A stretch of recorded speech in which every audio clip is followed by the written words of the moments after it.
And I'm starting to think Matt Hancock is not the humble, down-to-earth guy we all thought, Paul.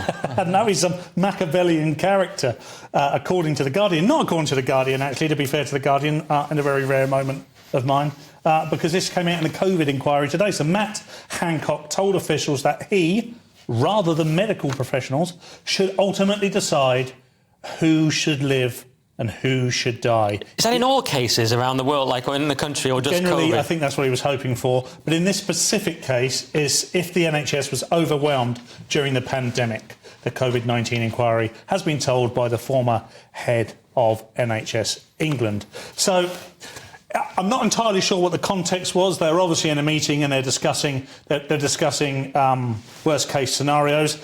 Fortunately, this horrible dilemma didn't crystallise. Simon Stevens was the head of NHS England. I don't think he still is, but he was at the time. And it was his witness statement that this has come from. I mean, ultimately, Matt Hancock chose to kill his own political career. Nice.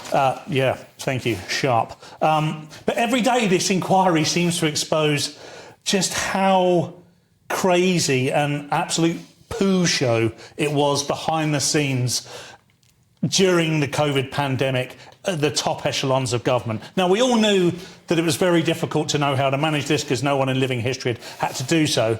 But what we all hoped was there might be somebody there, somebody who could perhaps add a little bit of adulthood and seriousness to the situation, and we're yet to discover who that person was or if they ever existed. Well, you almost started singing a Queen song there. Somebody, can anybody find me someone? Because I'm worried, because I wonder what's worse, unelected kind of so-called experts making these big decisions for us, or Matt Hancock. I mean, they're both awful choices. I wish I had a fraction of his self-assurance, though. What do you think, Nicholas?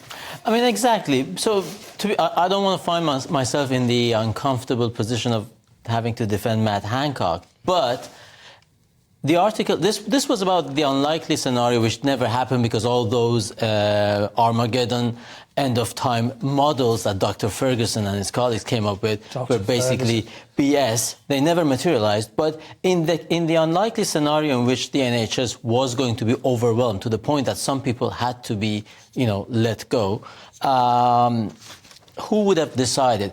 To be fair, The Guardian doesn't mention what Matt Hancock's criteria would have been and what the medical professionals' criteria would have been. So who would have decided is one thing, but on which basis? Age group, severity of the disease? So I totally agree, Nicholas. I mean, this is the point I was making around the context. The only context they do provide is that Jeremy Hunt, who was the previous secretary before Matt Hancock, did say that he would defer to medical professionals to make that decision. But we don't know. It's one of those rare stories where Jeremy Hunt is the hero, or the same one. I don't know if I go that far. Those same medical professionals paved the way and advised for the government to lock us down for almost 2 years and kill the economy and all that. That's a great point. I mean, we did trust a lot in the medical professionals throughout the pandemic, and I don't know how well that's worked out.